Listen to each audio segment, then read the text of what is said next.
so I just bury the throttles now. For an IPS boat, whew, it certainly picks up and gets going. Long before Bluegame, a sub-brand of San Lorenzo, was building its BGX60s and BG72s, it built this, the BG42. And quite frankly, I've always wondered who this boat was aimed at. Well, today I've got the perfect opportunity to find out, because one has landed at San Lorenzo, UK in the Solent, and we've got it for the day to really get beneath its skin and see what it's all about. So in this review, I'm going to give you an in-depth tour of the deck spaces, interior, machinery space. We're going to talk about pricing, and of course, I'm going to give it a full in-depth sea trial. I'm Jack Haines. Welcome to Yacht Buyer.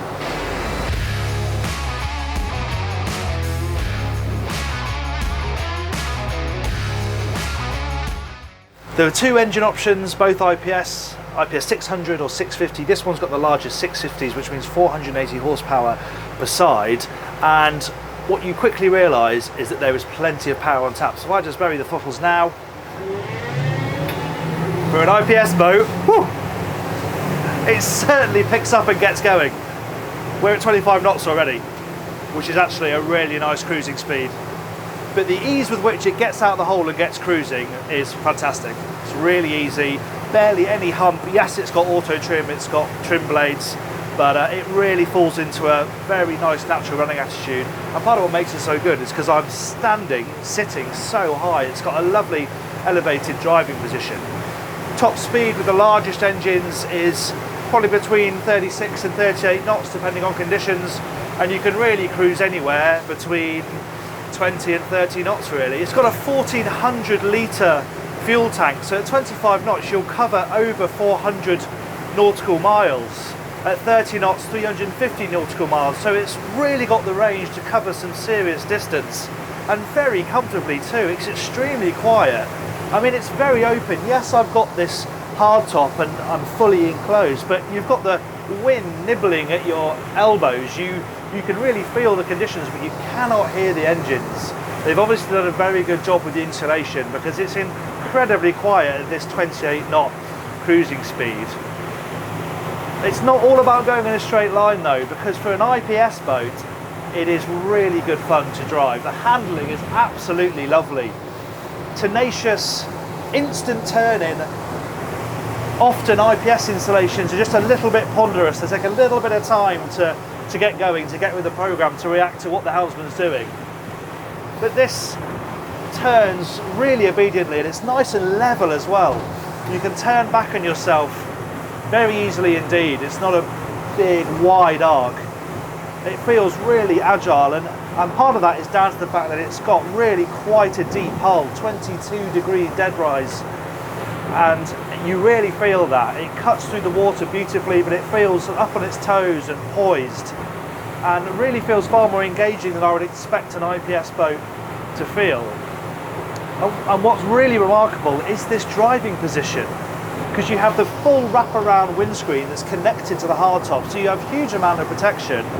But obviously it's completely open as well, and you can open and enclose these as you wish with the Stratoglass. So it's almost a perfect mix of indoor, outdoor. There might be days where you wish you had a sunroof, I think, because unless you've got the sun shining on here on a day like this, it can be a bit cold in here, and you might miss the fact you've got a sunroof. But of course, there's plenty going on up on top of this hardtop here, which you benefit from, which you wouldn't have if you had the sunroof. So I see where they've made the decision.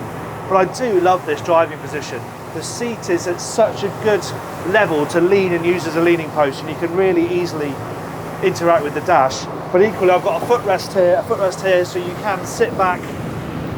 And again, you're still nice and high. You're a long way forward, you sit up high in the water. It's a really unique driving position. I really, really enjoy it. The other benefit of this semi-enclosed design is that the view, all-round view, is absolutely fantastic. On a sort of more traditional hardtop sports cruiser, if you do a hard turn to port or starboard, your view is generally pretty restricted, whereas this, because this moulding goes up so high, if I do a hard turn to port, and because this is completely open, I've got a fantastic view aft. I can just duck down, I've got a really nice clear view of what's behind me. So if you need to do a hard turn you need to turn back on yourself quickly, as the skipper, you don't have to rely on the crew to do it for you. You've got this fabulous all-round view, and as I said, the view forward is absolutely sensational. The dash arrangement is very simple. It's all digital instrumentation. As standard, you get 9-inch Garmin's. This boat's got the upgraded 12-inch. You can have bigger ones that would be mounted up here, but I think for most people, these twin 12 inches will be absolutely fine, because you can split between engine data, navigation data really easily. All the switching is beautifully labelled, very easy to read. Could probably do with a little bit more storage. On this side anyway, it's very good storage void over on that side, but I've only got a shallow shelf and there's no cup holders to speak of. But it's really focused. I love the steering wheel. It's got this rubber-backed material, metal at the front, feels lovely in the hand. It's a really nice size. It's an incredibly engaging boat to drive. Unfortunately, we haven't really had the conditions to put it through its paces, to be honest, because this is a very capable hull that we've not really been able to challenge. But even crossing the wash of the cargo ships and the Solent and the chop from other boats, it just wolfs straight through it as if it's not even there. It does feel like a very capable mile muncher, where you can get out to wherever you want to go, and then you can start enjoying these fabulous deck spaces, which is what I think we should do. So let's drop the hook and have a bit of a closer look.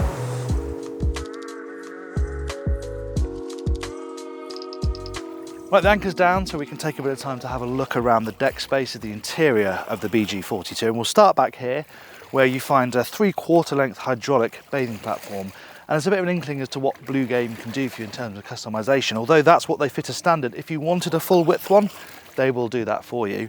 The passerelle would go in here if you had it fit it, so that just shoots out of there. And this 3/4 length one here has got a 400 kilogram weight capacity. So it's not really about weight, it's just the size of it means you'll have a bit of a limitation on what size tender you can get on it. A lot of these boats, according to the dealer here in the UK, don't really run with tenders, maybe a small jet ski, but there's plenty of weight capacity on there, and there's a little step built in as well, so you can easily get from the platform onto the main deck. And you can see you've got this slot-in rail here as well to help you out, and that stows away when you don't want to use it. What else we've got back here? We've got a pull-out shower, of course, so you can have a shower when you get out of here. And you can see we've got these carbon fibre poles in at the moment. They actually have a canopy that fit from here to the T-tops to give you a really nice bit of shade over this sun pad. If you want it, we'll get a cutaway of that for you so you can see it in action. It's a very practical boat as well. It feels very usable. You've got really nice, big, chunky mooring gear. You've got storage space for fishing rods, boat hooks. Even these poles all have a nice place that you can slot them on the side of the boat here, so they're not rattling around or in the way. And then you have this lovely big 3-4 person sun pad back here, and that lifts up at the push of a button to reveal the engine room. Of course, we'll have a closer look at that later on. If we keep moving around, the most striking thing is the size of the side decks. They are really wide, they feel incredibly safe. You can see how high these top sides are, these bulwarks. I've got a really substantial rail here, so it feels incredibly easy and safe to move forward.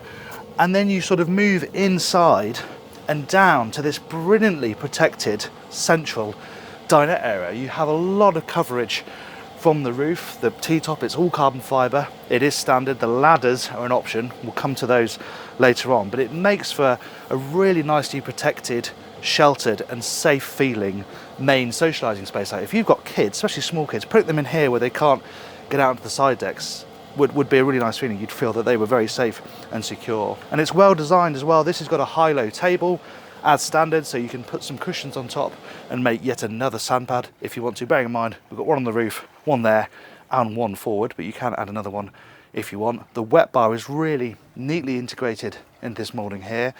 It all comes as standard.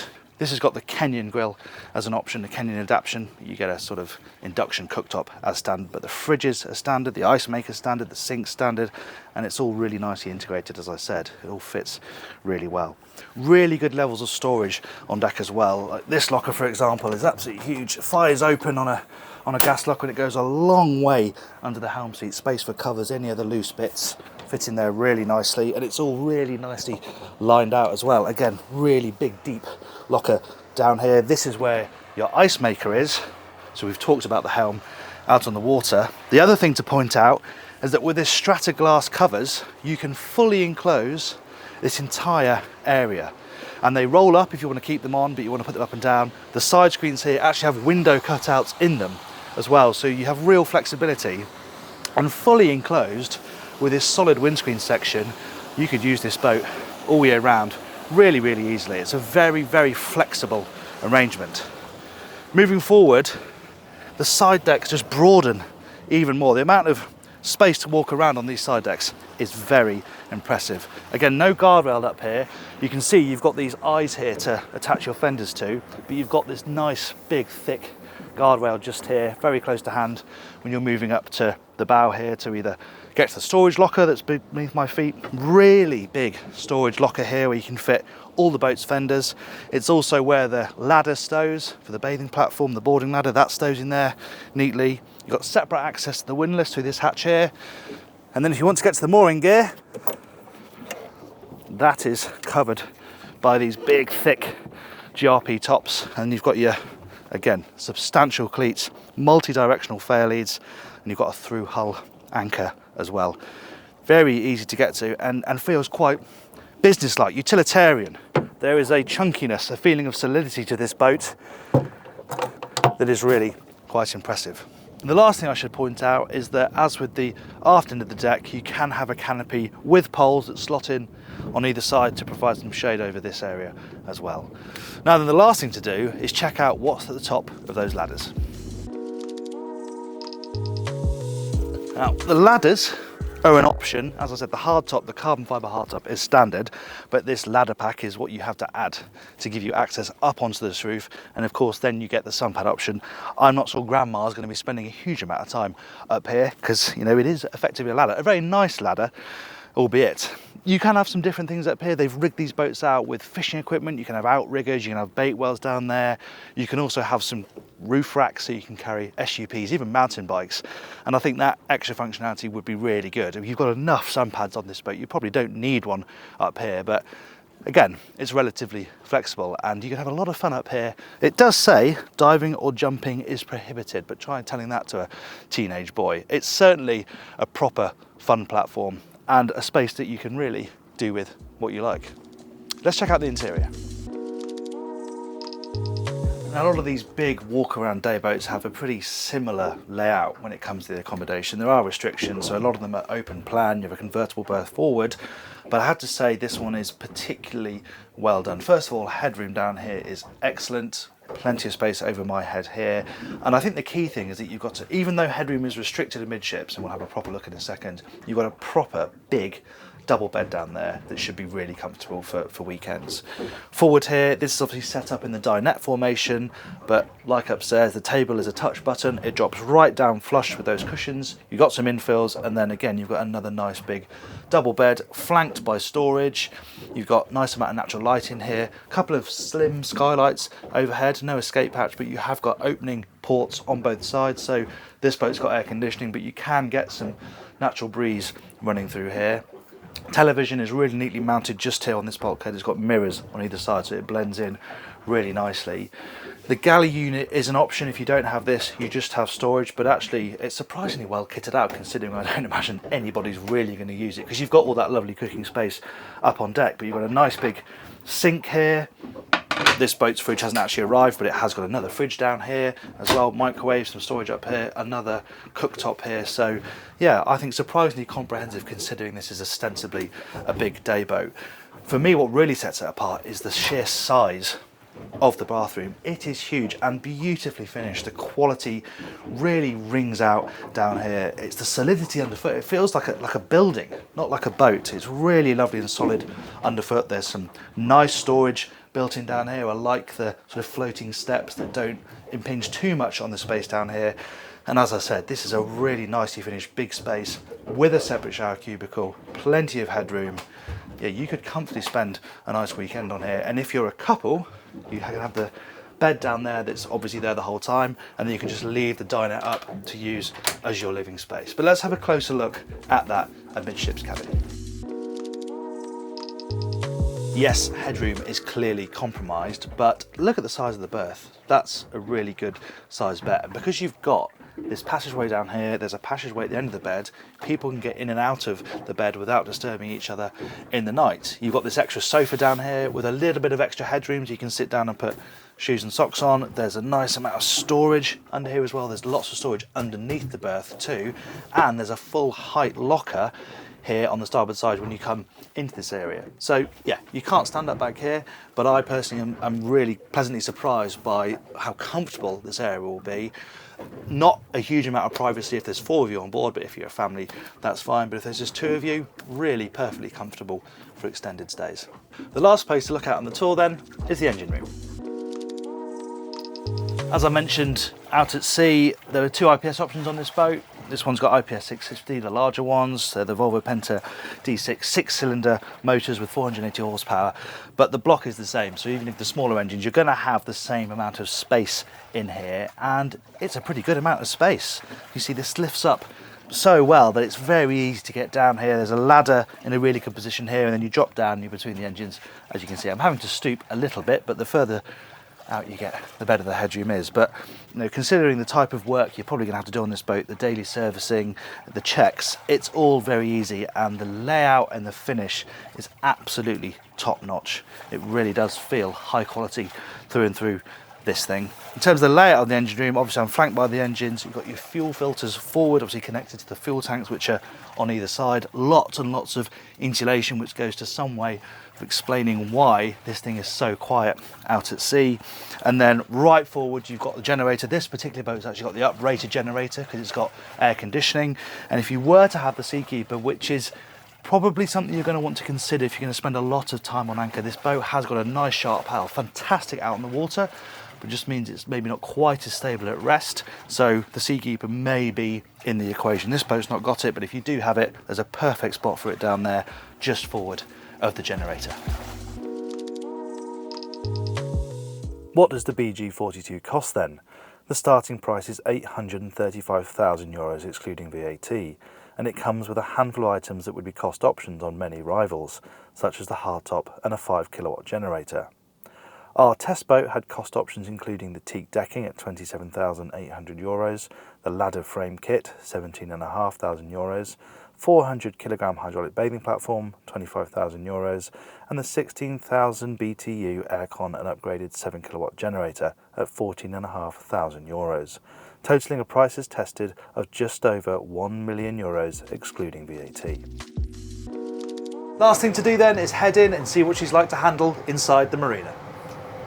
Of course, this being an IPS boat, you get the benefit at slow speed of the joystick. So as you're coming towards your berth, knock her into neutral, hit docking on the joystick, and now everything is controlled through that one control.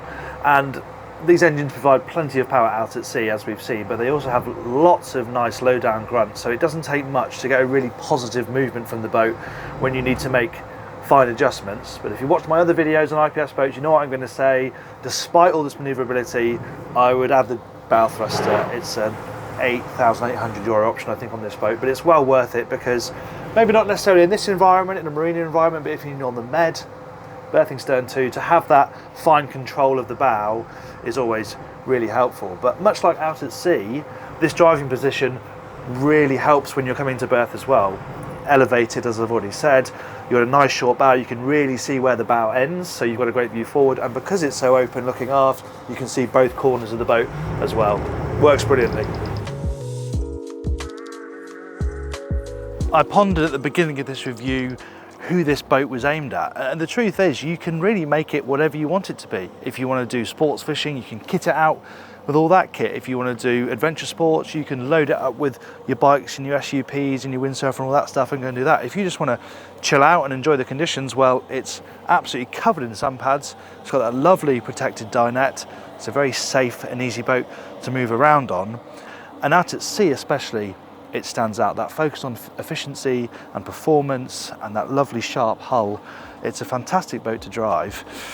It's unique, it's different, it's really quite special. Thanks very much for watching that review. Let me know what you think of the boat in the comments below. I'd be fascinated to know what you make of the Bluegame BG42. If you want to watch more of our sea trial videos, then you can click up here. We've got loads of tours if you want to click down here. And if you'd like to subscribe, then click up here. Thanks for watching.